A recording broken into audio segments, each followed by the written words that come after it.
to this segment of HCAM Sports Talk. Tom Nappi here. And we are joined by the great Andy Barron. Andy, how are you? Good, Tom. How are you? It has been a while. I don't know when our last show was, but we got a lot to talk about tonight. We certainly do. A whole lot of moves happening in Patriots world, and we haven't gotten your take on that yet. So have at it, my friend. What do you think about the Pats moves? Obviously, Stephon Diggs is the huge, most recent move they made. What are your thoughts? Well, Tom, before we came on the air, I had told you that this Patriots team is entirely different than last year. This is a complete 360. Gerard Mayo's gone. You bring in Mike Vrabel. You have Drake May in place. You sign Stephon Diggs. You sign Matt Collins. I can't think of all the moves that they've made, but this is going to be a completely different Patriots team. I'm excited. When Mike Vrabel was hired, I wasn't like I was happy about it, but I wasn't like really thrilled. But now that I see that he clearly is the boss, that there's going to be no more of this screwing around going on and no more players doing what they want to do. No, this is Mike Vrabel's team. I think we all agree with that. You have to be excited. You have to be excited. I'm excited because this team has been DOA, dead on arrival, for the last, I don't know how many years. It finally seems like they have something going. Now, let's also be clear here. This team needs to know how to win. They haven't figured that out yet. So there could be still some growing pains. I know there's a lot of people that aren't happy with the Stephon Diggs move, but look, if the guy's healthy, he's a top 5 receiver. It's not even up for debate. I mean, he is a legit threat offensively. I mean, you have to say that. I love it. I think it's great. He's a big time receiver. You need that player. Before you're right, and before they got him, that was the one piece that I really said, they could really use a weapon with experience. I didn't want them to just address offense in the draft. I just wanted them to bring in at least. I mean, they brought in what's his name from Buffalo, who's very good, the receiver there. I'm forgetting his name off the top of my head. But I wanted to get an ace receiver. And here's some of their receivers on the roster right now. Stephon Diggs, he is that ace receiver that they brought in. They made a lot of moves defensively. Obviously, the defense needed a lot of work. They added a couple O linemen, which they also desperately need. I think offensive line might have been the most desperate position for them. But I'm excited, and I think Diggs can make an impact. Is he a diva? Yes, he could be a diva, but has he been a locker room nuisance? And based on what I've heard, he hasn't. In fact, his teammates have liked him a lot. So he hasn't been a problem, supposedly, in the locker room. There's a bit of drama attached to him, but hey, if he goes out there and performs, I'm What more than top-notch happy. wide receiver isn't? What they all carry that stuff. I mean, Right. seriously, when Randy Moss came here, all we heard was he was going to be a problem. He was going to call Tom Brady in press conferences. Never happened. Turned out to be one of the greatest duos in NFL history. I'm not saying this is going to happen with Stephon Diggs, but you got him for the next 3 years. And looking at this roster right here, there's nobody even close to this guy. If No. he is your number one guy. But this is also interesting because then you have a guy like Kendrick Bourne, Kayshon Boutte, Demario Douglas. Now you're starting to see a receiving core developing. Right. So you have to feel good. This team's going to score points. I don't think there's any doubt about it, and it is exciting. And also before we came on the air, I had told you that I just went on CBSSports.com looking at the 2025 NFL mock draft because that's really where the Patriots need to focus on now. Travis Hunter projected to fall to number 4, coming to the New England Patriots. This guy is a franchise-altering player. If he is available, they must take him. No ifs, ands, or buts. This guy is dynamite. He is electric. Again, just adding another piece to the puzzle for this Patriots team. Yeah, and that might have been why they didn't really address receiver all that much in free agency because they were taking a gamble on that rumor and they figured that, they could grab a Diggs kind of guy. That might be why. Obviously, we know Vrabel is a defensive guy. He likes to have a good defense on his team, and I think he is in that old school mentality that defense wins championships. So I think that played a role in it too. But yeah, perhaps Travis Hunter falling is something that they took a gamble on, and it looks like it could pay off, but we really don't know until the draft actually gets Right. here. But clearly, even if they don't get Travis Hunter, you're still going to get a very good player. If Travis Hunter is not available, then I believe you're going to go offensive line because that's really where it all starts. Like a Joe Alt type of player who played for the Chargers, like just a game-changing offensive lineman, especially now that David Andrews is gone. Your offensive line was terrible last year. You have to address that. So if Travis Hunter is not available, I think you got to go offensive line. Yeah, absolutely. And another guy that the Pats released, they got rid of the linebacker there, uh, Jaquan Bentley. So Hmm. that's Jawan Bentley, excuse me. So Yeah, he was pretty good here. I he mean, was he was a pretty good. small player, but again, Mike Vrabel, he's taking charge. He's running the show now. We're starting fresh. I mean, this team's not messing around anymore, and I really I have to give them credit. They finally, I think, realize, okay, we've got to make some changes. We can't keep putting the same roster out anymore. Um, this team, looking at their schedule too, I mean, they could win 8 or 9 games. It's not out of the question. Yeah, I think it's definitely possible. I think they should win that much. If they don't, that's kind of a disappointment with the amount of money they're spending and the amount of Sure. rebuilding they're doing. You got yourself a solid offensive coordinator now, a guy that Drake May is probably going to be working with for years. Yep. You won't be changing every year. I think No. that'll be nice. Mac Hollins, that's the guy I was thinking of. They Matt brought him in Collins. too. Right. Right. Yeah. No. Again. Yeah. Patriots have looked really really good so far this offseason. But again, let's not fool ourselves. They're still not overtaking the Bills. I still don't think they're on that level yet. Although I think the window on the Bills is closing. The Dolphins, are a Jekyll and Hyde team. The Jets are just a mess. So the Patriots, they should do okay. I think they should do okay. Are they a playoff team? I don't know yet. That still remains to be seen. They could be, but I just don't think they're not on the level of Kansas City, Baltimore, Buffalo yet. Let's just not get ahead of ourselves. But they're clearly going in the right direction. Finally, it Yeah, looks like we have something to be happy about. I mean, again, it's been a right. while since I felt this way, so it'll be interesting to see when the schedule comes out, who they open with, and what it looks like. But right now, you got to focus on the draft. That's the next move. Yeah, it's funny looking at their depth chart right now. It is just totally different from last year It's a new already. team. It's an And they're not entirely new even done team. yet. I mean, you Yeah, still got the draft. You're going to get some starters there. So yeah, big things are happening for the Patriots. About time. I think they're going to be competitive again. Are they a Super Bowl contender? Probably not this year. Uh, I mean, hey, if my idea is if you make the playoffs, you're a Super Bowl contender. I mean, that's the sure. definition of a Super Bowl contender.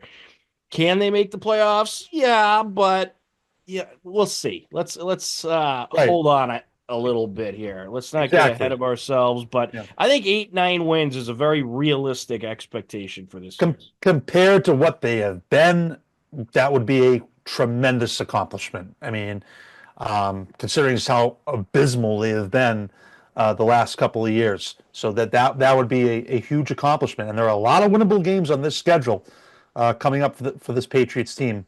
So it'll be interesting to see. It's still a long way to go, but finally it looks like they're heading in the right direction. They have some sort of a plan, which Yes. which finally, I mean, Drake May could be your guy for the next 10 years. I think he has a lot of potential here to be here for a long time, but you have to get him players. You have to protect him. You need an offensive line. Otherwise, he's not going to make it. It's just that simple. but he definitely showed a ton of promise this past season. Absolutely. And, they did bring in a couple offensive line guys. You're certainly not done yet. You need more. I think they'll address that really in the draft. I think that's going to be huge for the offensive line. Uh, but they're bringing in pieces, they're making moves, they're spending money. Morgan Moses was a big pickup for that right Yes, tackle big position. pickup. Yeah, very good pickup there. You got Garrett Bradbury, who will likely be your new center, unless Yeah, and they. let's not forget the loss of David Andrews. This is a big loss. I mean, he really was the leader of that offensive line for the last decade. He really was. Oh, absolutely. It's a big loss, but that's just the way the NFL is. As I say, not for long. As that, but he did a tremendous job here, and he will be tough to replace. Now, I'll tell you, I mean, looking at this defense, it's going to be a good defense. It really is. Yeah. They finally are going to have quite a pass rush again, I think. A couple of years ago, they had a pretty good pass rush. Last year, it slacked off a little bit, but adding guys like, Robert Spillane, Carlton Davis, Mm. uh, these are nice additions. Of course, Harold Landry was a great Yeah, addition. A good guy, addition there, yeah, a definitely. guy that And like Vrabel's very familiar And with. like I said, you add Travis Hunter to that mix, watch out. I mean, that's that's a legit defense, no doubt about it. Yeah, and perhaps the biggest addition, who could have a really big role, Milton Williams, the defensive end out of Philly. Hmm. Super And then Bowl. not only that, you're going to get guys in the draft. I mean, they got a lot of picks this year, don't they? They do, yeah. Quite a They few. got a decent amount, so it should be interesting. Um, the NFL draft is really that's really the kickoff to the NFL season, and I really kind of like the way they're doing it now, where they're spreading it out over a few different nights. Let's face it, Tom, you and I talk about this all the time. The NFL is here. All the other sports are here. No one's going to be here. It's just the way. I mean, Right. I'll sit down and watch 2 hours of the NFL draft just because football. You can't compete with football. You just can't do it. I'll tell you though, if they keep bringing out those crazy bats the Yankees are using in baseball, perhaps they're onto something here, getting baseball back in the picture. That's a whole other topic. I mean, you know my feelings on where I believe this sport Did is you in. see those bats though that the Yankees are using? The Yankees are just they scored more runs in what 2 games than the Red Sox did the whole series against Texas.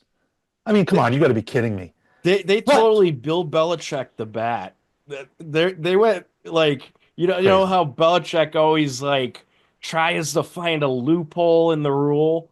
The Yeah. Yankees found a loophole and they made this bat, for those that don't know, that it's skinny on the bottom, really fat in the middle, and then skinny as you get towards the top.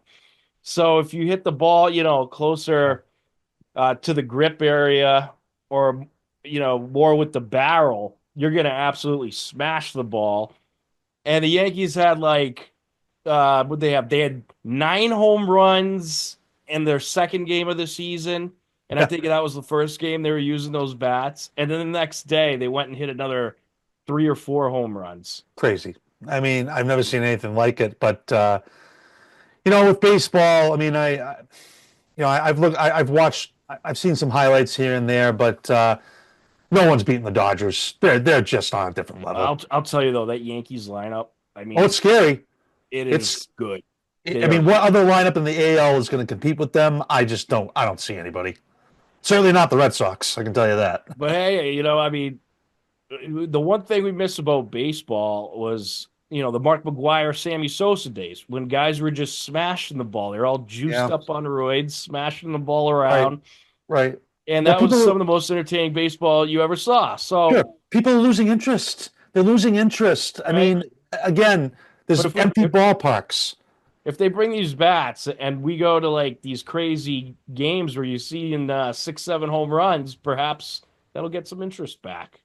It could, but I know we always have our group texts going throughout the week, and we were talking about baseball a little bit, and I've made it very clear this sport is in big trouble. Oh yeah. They're going down the wrong path. The owners and players cannot stand one another. They are definitely heading for a lockout after the 2026 season. You just can't continue to keep doing what you're doing. How can you have a team with $1 billion payroll and you have another team with a $250 million payroll? You got to close the gap somehow. It's getting too out of hand. It really is. I don't know how they can sustain this. How do you move a team out of Oakland? You tell them to go to Sacramento and you just call them athletics for the next 3 years. What are you doing here? You can't Well, call them the Sacramento Athletics? Are see, you the serious? NFL could get away with that, like they did with the Washington football How? team. They're for a playing few- in a ballpark what, with 9,000 people. I mean, there's no excuse for this. None whatsoever. We don't even know if this Las Vegas move is going to work. You got the disaster going on in Tampa Bay right now with with the Tropicana Field, and I understand there was a devastating hurricane. I get that, but what is that organization doing? They're lost. These organizations are just completely lost. They don't know what's going on. People just aren't going to the ballparks. Let's face it. Look around the league, Tom. There are empty seats, and they're going to be empty seats in Fenway because this Red Sox team is not good. It's No, it's rough start. it's going to be this I is mean, going to get are they better than last year? I don't know, maybe a not playing little, like it. but are they exciting? No. No, feels like the They've same started team. off really bad. They never play well in Texas. They never ever play well there for some reason. They look bad today in Baltimore. They got smacked around. It just they better Yeah, I get this mean, it's turned. early in the season. I'm willing to give them the benefit of the doubt for Doesn't look now, good. but I don't think they're going anywhere. No, No, they're they'll be not beating around that Yankees team. 500. Tell you right now, they're not beating that Yankees team. No way. I mean, No, I don't know if anyone in the AL is beating that Yankees team the way no, they're hitting the ball. it's probably a rematch with the Dodgers and Yankees, unless there's just massive injuries. I mean, they're clearly the two best teams. It's really kind of getting like the NBA almost. You almost know like, okay, this team's probably going to go. This team's probably going to go. I mean, baseball. I mean, come on, the Colorado Rockies. I'll tell you what, though, I think Aaron Judge might break the home run record this year if he He keeps could. he is. He could. I mean, he's on his way to the Hall of Fame, and there's no 3 homers in one game. That's insane. pretty incredible. Yeah, That is insane. Judge is a guy who, I mean, him and Otani are they're on a different level. I mean, Yeah. can you imagine Aaron Judge playing in Fenway Park every day? Like, oh my God, it would just be, Oh, he would definitely break the home run record. yeah, Forget it. yeah. That thing. He's never going to leave the Yankees. It's not happening. No, I mean, no. They'll pay him a Yankee for life. $1 billion to stay there. He's Right, not going exactly. anywhere. But being completely serious, the sport is in trouble, and they better get their act together because it's not looking good going down the road. They cannot continue to keep going in this direction. No, They're in trouble. they might as well just put the Yankees and the Dodgers in the World Series now and get it over with. What 162 games, Tom. That is just brutal. Brutal. How long of a season? It is unbelievable. I think they got to shorten the season, to be honest with you. Well, there's been talks about that. That's the thing. I mean, going into is that on the table in the CBA? Is this what the players want? Are they really going to want to play 162 games anymore? I mean, why don't you just start the season in May when the weather's Right. warmer? Like, look at how cold it is in some of these ballparks right now. I mean, someone made it a point to just start the season on Memorial Day weekend. You shorten it 122 game season. Right. Yeah. I mean, But but they want the money. They want the revenue. I mean, yeah. See, that's what it's all about. It's all about the money. So Right. they're gonna have as Yeah. many games as possible. That's for sure. Look at the Chicago White Sox. They were drawing on an average like 4,000 fans a game. There's more fans that go to a Worcester Red Sox game. That is a problem, a major problem. Yeah, that's kind How of do you run an organization like that? I mean, wow, that just blows me away. Really, yeah, how much absolutely. money you're losing? I mean, it's got to be just astronomical amounts of money. I mean, But I'll tell you though, what has been successful, as usual, the Final Four. mhm. And there it is right there. Auburn in Florida, Duke, Houston. All 4 ones are in. I mean, that's been pretty rare. Very rare. Usually you get like 2 or 3 of them, but Yeah, all four. Jared, I thought, hit it really best when he said that this has really just been kind of a boring tournament this year. Really hasn't been. I mean, there's Yeah, been some you good haven't had games, the but crazy upsets. right. It I'll was tell you like what. maybe one or two, but nothing Yeah, substantial. right, exactly. No, I agree with that. I tell you what, Tom, How's your bracket doing? well, it, it's okay.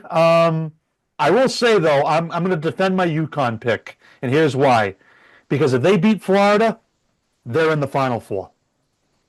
Well, They I'll tell you, gave. I mean, yeah, I agree. And I actually picked Florida and Duke in the championship, so I'm Mhm. doing pretty good right now. You I are. started off really bad in the first round, but my Final Four is still alive, so I'm in decent shape. I have Duke and Houston, so I still did okay. I don't But think I had Auburn. I got to relook no, at my I bracket. don't think a lot of people probably had Auburn. But I'm serious. UConn gave Florida all they could handle, and I really truly believe if they had won that game, they're probably in the Final Four.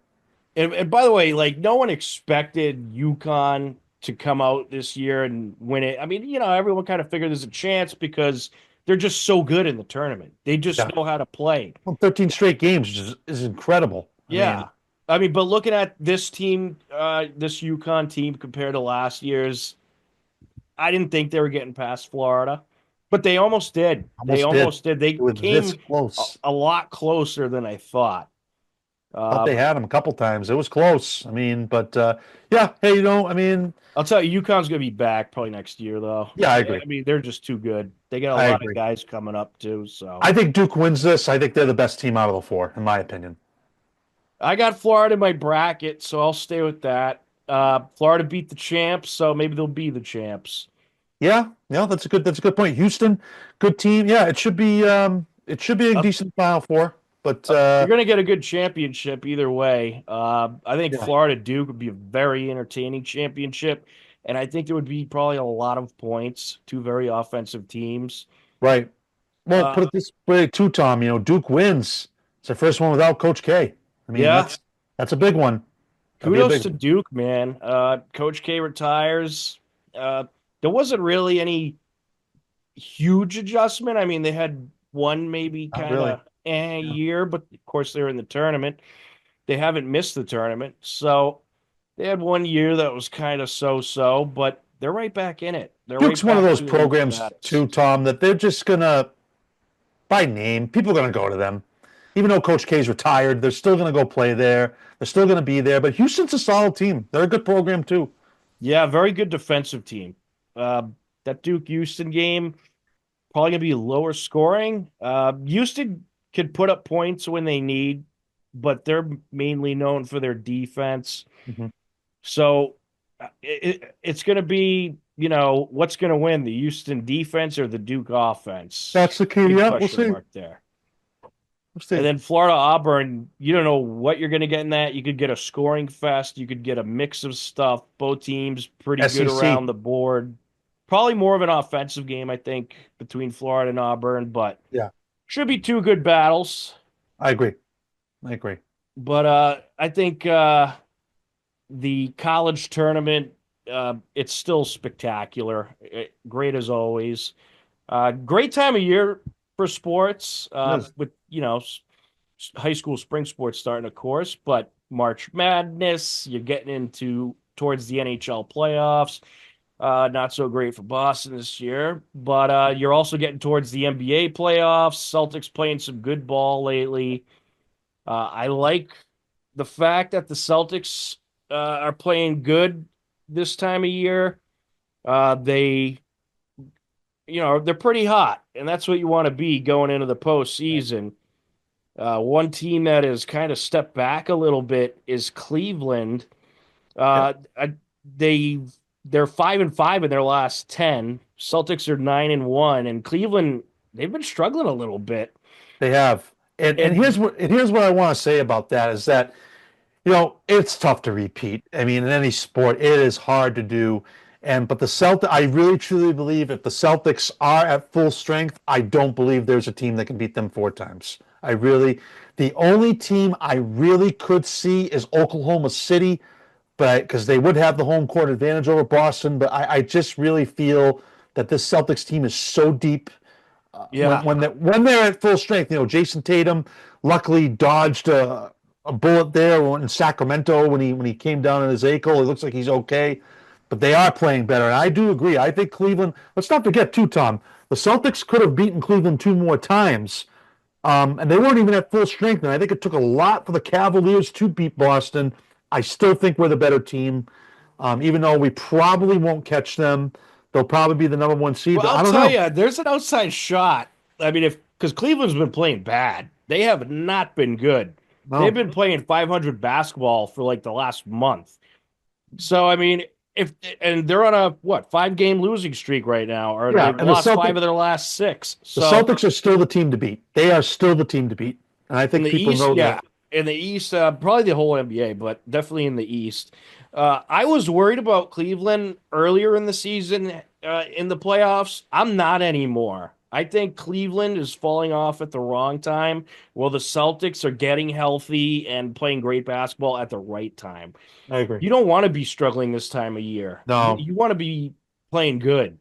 you know, I agree, and I think right now it's looking like the Celtics will take on Orlando or Atlanta in the first round. Ooh. There's another team in the East that I think you should keep an eye on, and that's Detroit.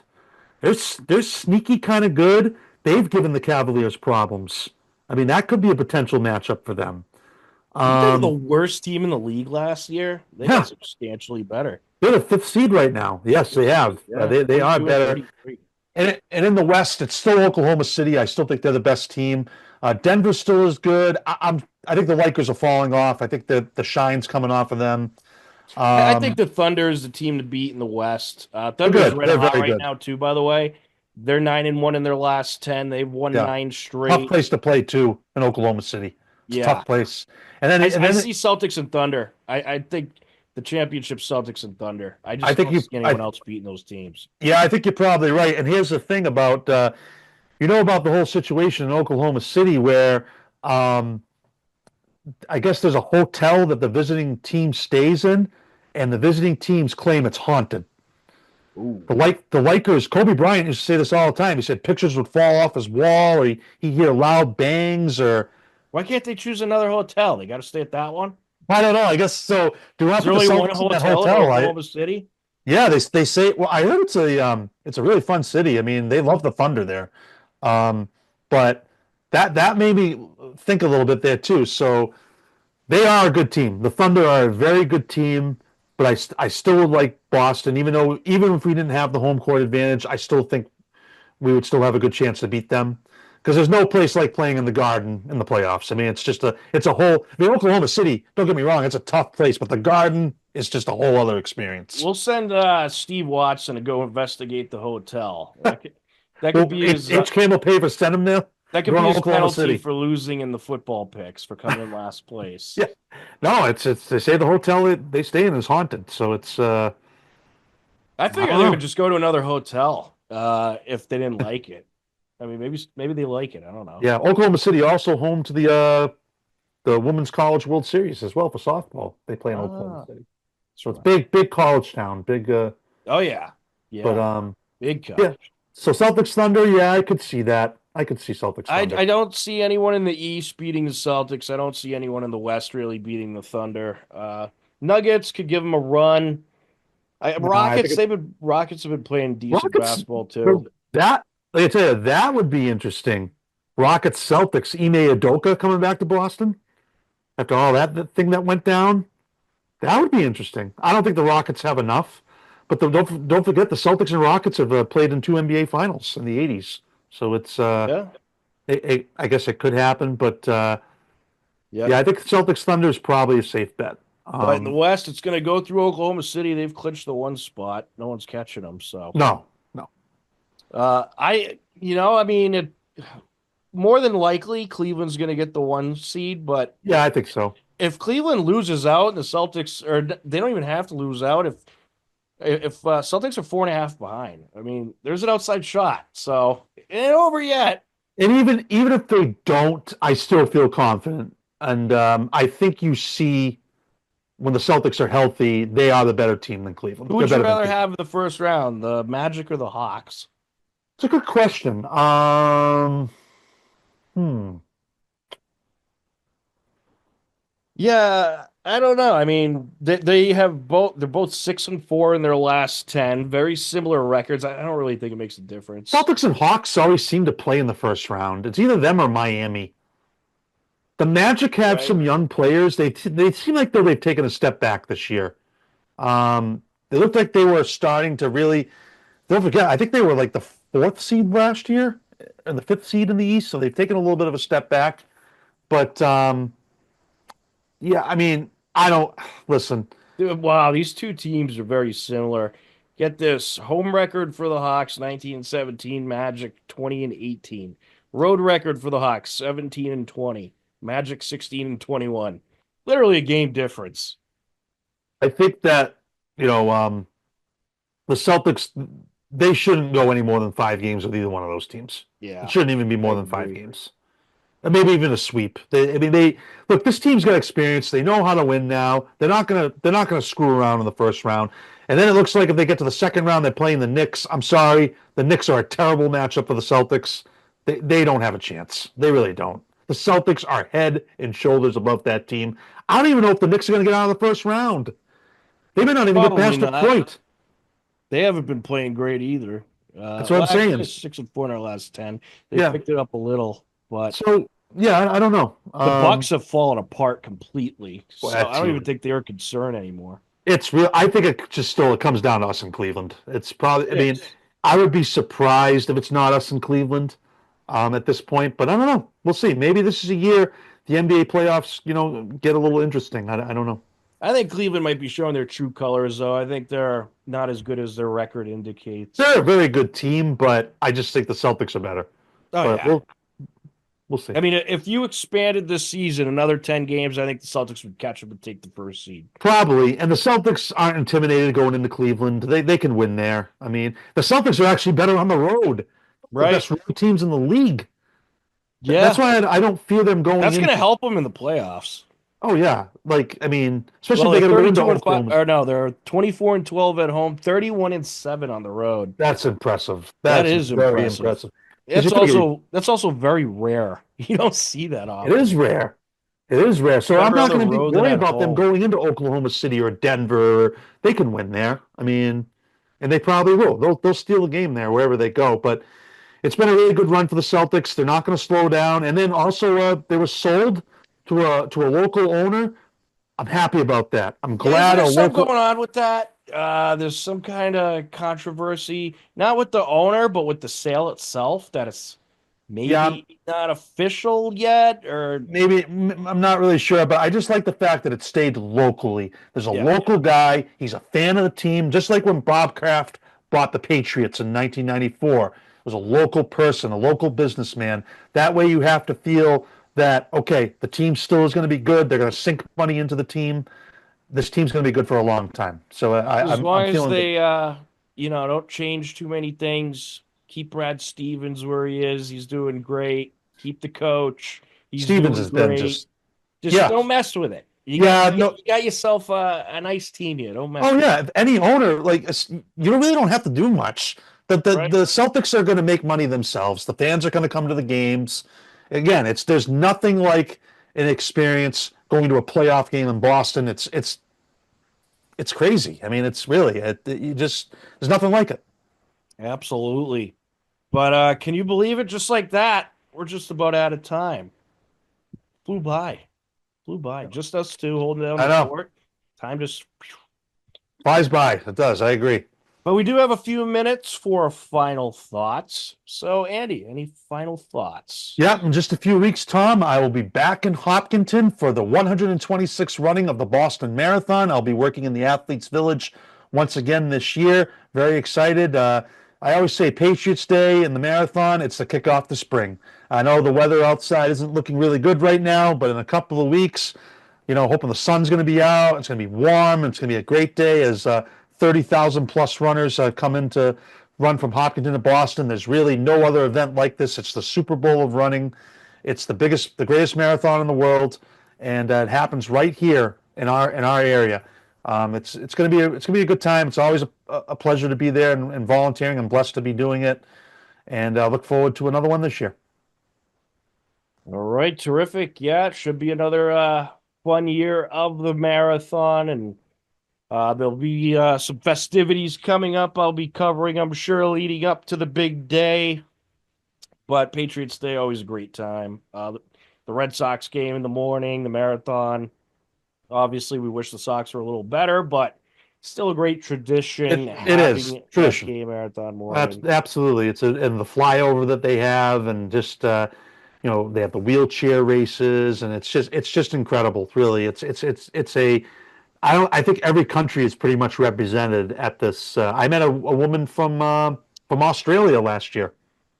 Yeah, you must meet all kinds of people. It's incredible. Oh, it's incredible. Coaching too. 9,000 volunteers.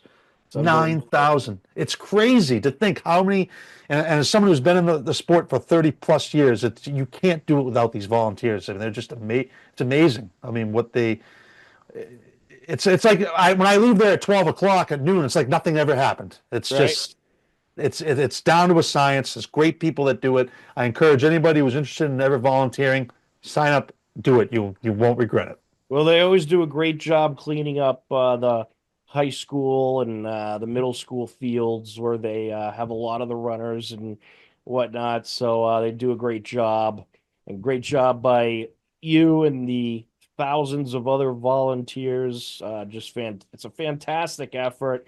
They got it down to a science. It goes off without a hitch, and they Mhm. do a great job. So Sure do. could be another fun year of the marathon. But speaking of fun, there it is. This week's Hiller schedule. Another busy week for me, but I'm looking forward to it. We had the opening of the season last Friday with boys lacrosse against Holliston. Great win by Hiller boys lacrosse. And you'll see the highlights shortly. And also the brand new Hopkinton Hillers boys volleyball programs officially started their first official season. Unfortunately, they lost to Bellingham, but it was a great match. But coming up this week, baseball and softball against Ashland on Wednesday, Thursday, girls lacrosse against Westwood, and then next Saturday, a double whammy. Softball against Franklin at 10 a.m., girls lacrosse against Dover Sherborne at noon. Should be a very fun season. Uh, Big expectations for all four of the major Hiller spring teams, baseball, softball, and the boys and girls lacrosse teams. A lot of good returning players. All four teams, for the most part, didn't lose a ton from last season, so they're returning a lot of talent. So should be a great spring season on HCAM. So be sure to stay tuned to our website, hcam.tv, to find out the information about the games that we will have live for you right here on HCAM. But that is my final thoughts. Go Gators. Hopefully it's Gators and Duke. I like both those teams. I think it would be a fun championship, but we'll see what happens with that. But Andy, thanks so much for talking with us for a few minutes. And we'll certainly do it again in the very near future. And for those of you watching at home, as always, we thank you for watching HCAM. Take care, be well. We'll talk to you again soon. Goodbye, everybody. The Hopkinton Hillers spring sports season got started on Friday, March 28th, and the first HCAM broadcast of the season was Hiller boys lacrosse versus Holliston. And they are now official. Closing in, there's a shot and a score for the Hillers. First goal of the season for Hopkinton is Matt Lottie. Matt Lottie with the strike at 6:16 left to go in the first quarter, and we are knotted up at one apiece. CJ Taylor, a new addition to the roster this season. Closing in, shot, and a score for the Hillers. Number 23, Tyler Lockowitz. Oh, it's good about this Hiller group. They don't need to have a big presence in front of the net as we get another score there. Matt Lottie rushes in and booms it in, and it's a 3-2 Hiller lead at 3:57 left to go. Gotta confuse those defenders in the middle. Nice feed in front, and it's put in.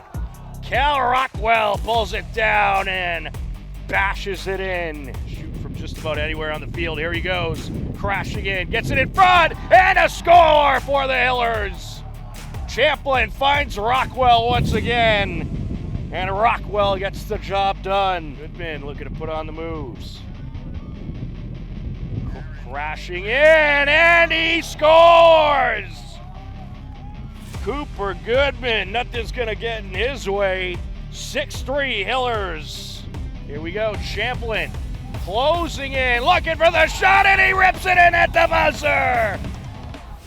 What a beauty of a drop that was. Owen Champlin with the buzzer beater right in the very last second to put the Hillers up by 4, heading into the halftime break. Brian with it. Champlin looking to close in.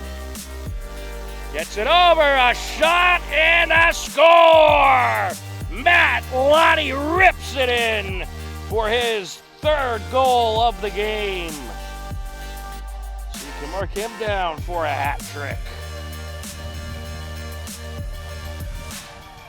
Bangs off the defender and gets it over to Cal Rockwell. And Rockwell just waiting along the side of the net, pops it in. A beauty of a setup, a great pass, and a nice score for the Hillers at 6:01. Left to go in the 3rd quarter. Hillers up by 6. Dean and counting left to go in this 3rd quarter. Here's Champlin. Champlin gets around the defender. He's going to squeeze through. Takes a shot and rips it in. Owen Champlin gets it over. Around the defender he goes. Shot in! Tyler Walkowitz with a beauty.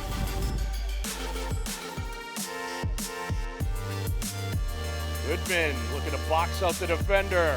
And takes the shot and it's in! What a beauty!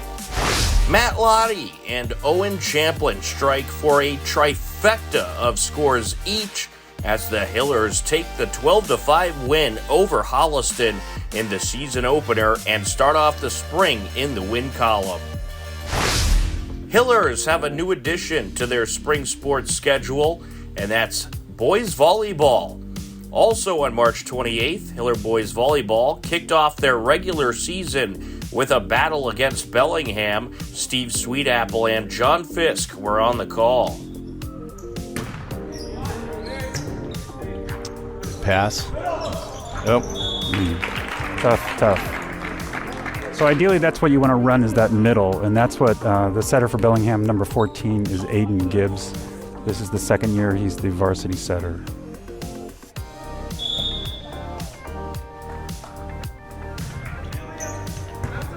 Grady. Click. Outside. Good swing. That was a beautiful swing. That was the best swing of the game. It was. It's a great way to end the first set with Alex Piccoli. So Hillers take the first set 25-19. Piccoli with the serve. It didn't look like it was going to come over. And handcuff Grady. So that's it. Bellingham takes the second set 25-16. Boys are going to switch sides. Another good serve. Ryan takes that one. Michael Grady tips it down the line. Randall. Nice put away from good play, good smart play. Galvez. And Bellingham takes the 3rd set. Just need 12 in a row.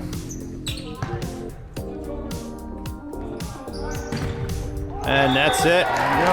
Bellingham takes the 4th set, 25-14 for a 3-1 win in the inaugural match for Hopkinton. Bellingham took the win in the season opener 3-1. Be on the lookout for Hiller boys volleyball home games on HCAM all spring season long.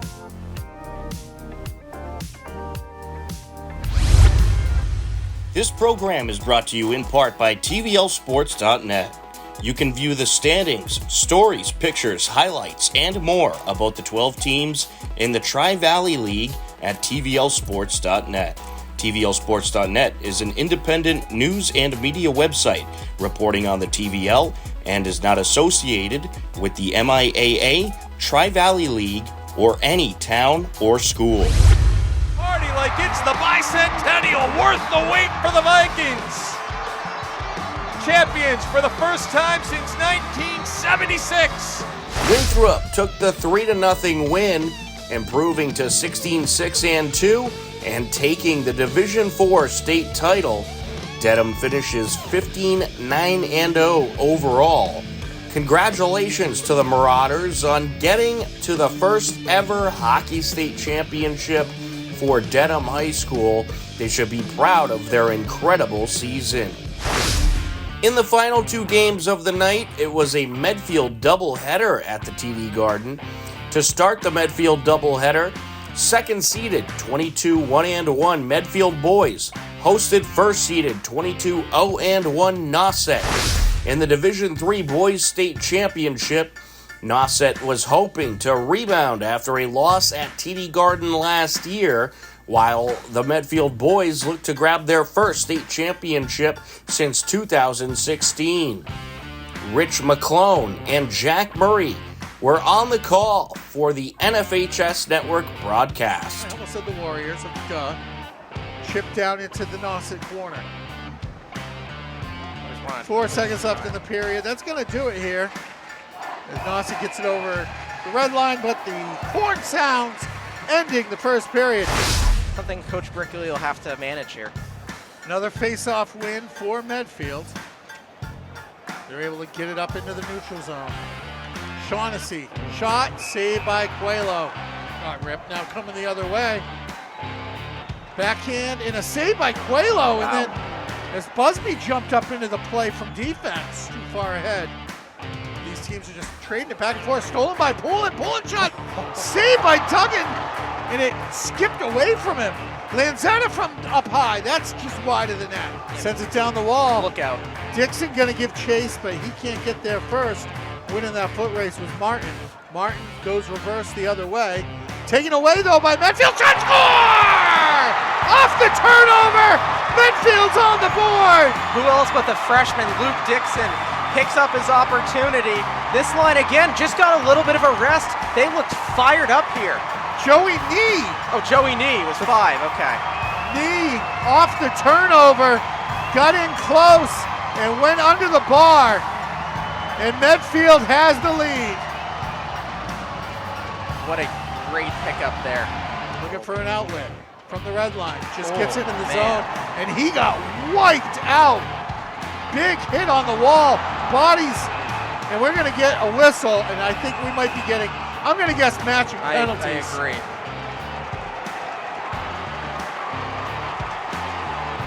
A slot. Quick shot. Save. Rebound. Poulin can't get there. Duggan got both. Tried to cheat up. Puck finds its way to Neocius. He's going to pin it to the wall. And the horn will finally sound, signaling the end of period number 2.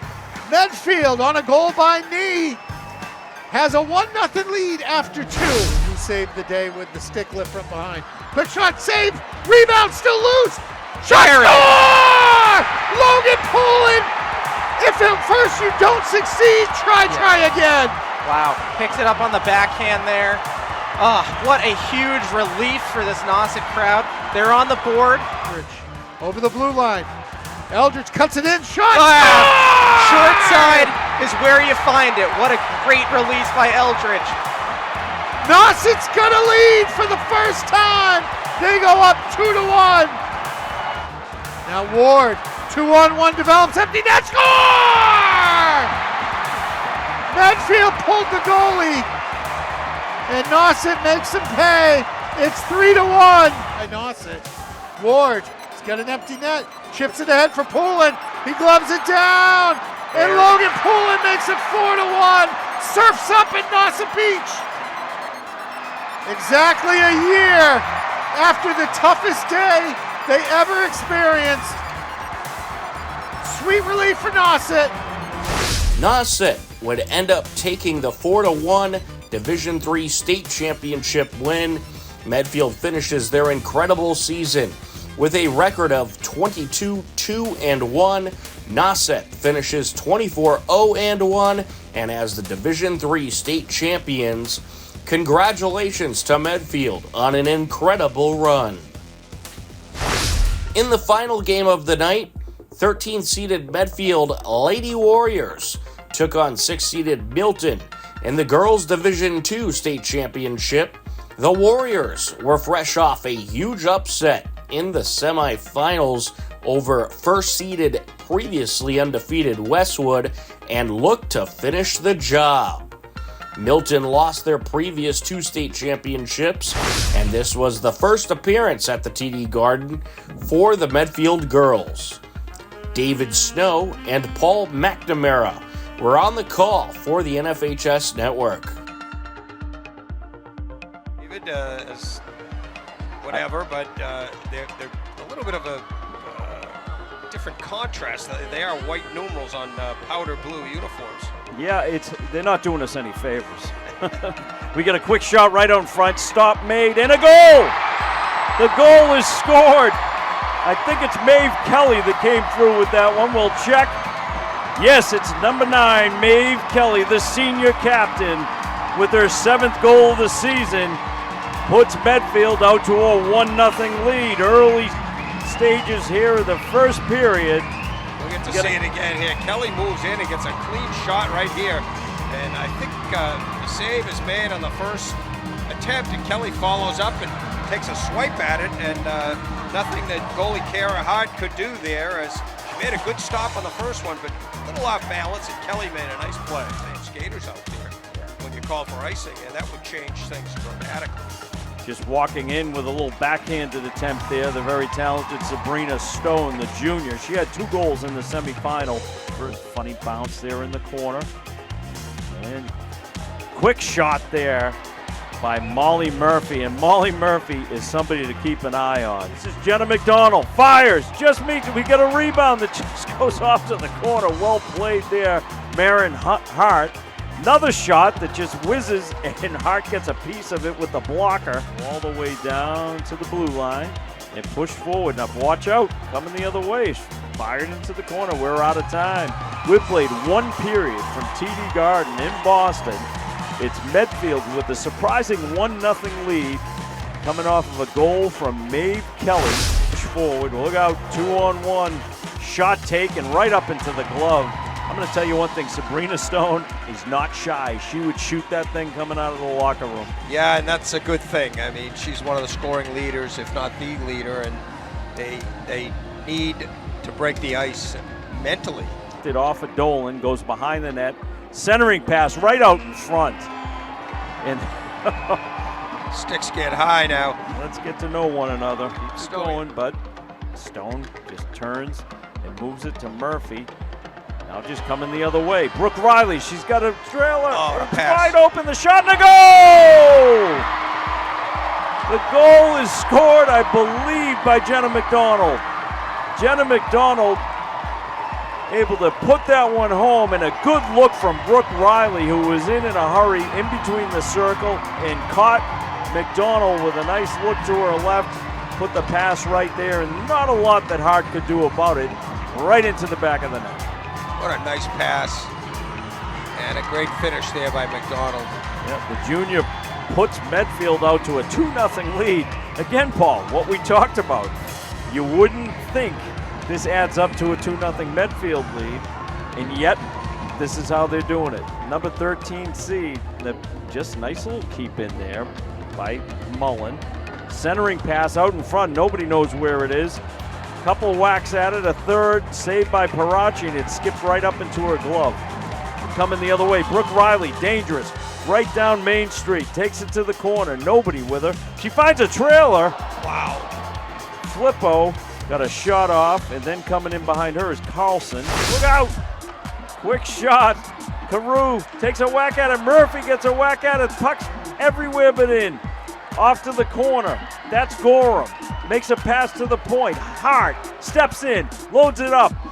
Save Parachi. 13. Really smart player. Knows where she is out there, and just really, Barachi, puck seems to find her. I don't think that was the intent of that pass. And now another opportunity. Nice block there by Hart. And look out, this could be it. The moment, Flippo running out of room. She fires it into an empty net. The Warriors of Medfield, the 13 seed, have found their moment. Flippo took it to the wall, right at the face-off circle, went wide of that, right up against the boards, fired it into an empty net. It's 3-0 Medfield, and I think you might be able to turn off the lights on Milton's season. 4 straight upset wins for 13th seeded Medfield Warriors and a Division II state championship title to close out the season as Medfield takes the 3-0 win and brings home the second Medfield State Championship of the winter season. Saturday, March 15th, Medfield girls basketball takes the state title. And on March 16th, Medfield girls hockey takes the state title and finishes their championship winning season with a record of 16-7-2. Milton finishes 23-2. Our friends at Hockey Night in Boston talked with some of the state champion Medfield Warriors after the game. I'm here with 3 big stars from this game. We got Cameron Paraki, Maeve Kelly, and Jenna McDonald. So Maeve, just starting with you. Early in that game, a little over a minute in, you score. How'd that set the tone for this one? I think, in the locker room, we really emphasized, we need to come out flying on this Milton team because Milton is a dominant team, over 20 wins on the season. So we really emphasized we need to get that first goal because when we get that first goal, we're flying. So I think that the goal really set the tone of the game, and we just kept, really pushing them and getting shots off quick, too. Jenna scoring her goal off that pass from from Brooke. What did you see on that rush with her? Brooke's just such a great person to have on your line, and she's a great passer. So I knew the puck was coming to me, so I had to prepare myself a little bit. I was kind of shaking, but I knew I had to score, and I just knew that we could put the game away. So I had to. I didn't have a choice. Cameron, this is your 3rd shutout of the tournament. What has made you so successful in net under pressure? Honestly, my defense, they've helped me out a lot, clearing pucks out, forward scoring early. We've always gotten the first goal of the game. That boosts everyone's confidence. Everyone gets going. And, yeah, that's really just helped my confidence and everyone hyping me up, honestly. And then heading into your senior season, what lessons are you taking from this year to that now? Honestly, just never getting down on yourself. I feel at the beginning of the season, they would score quick and then it would just end up being a bad game. And, practicing how you want to play, too, that also has helped me a lot this year. And this is your team and your boys' team have both made it here to the Garden for the first time ever. Just what does this mean to the town and how excited is the community? I think as you could see, the whole town was there. They were so happy for us, and we were just fired up. It was just so exciting. We were all just think we're living in a dream. It's crazy, and I can't wait to celebrate. So yeah. And then Maeve, for you, you're a captain and a senior. Just what does it mean to you finishing your time with the program with the team's first ever state title? It's awesome. Winning the first title my senior year is there's no other way I'd rather have it. I'm really excited. No other team I'd rather do it with too. So honestly, there's no other way to put it than it was so much fun. And honestly, we made history tonight and it's just so amazing.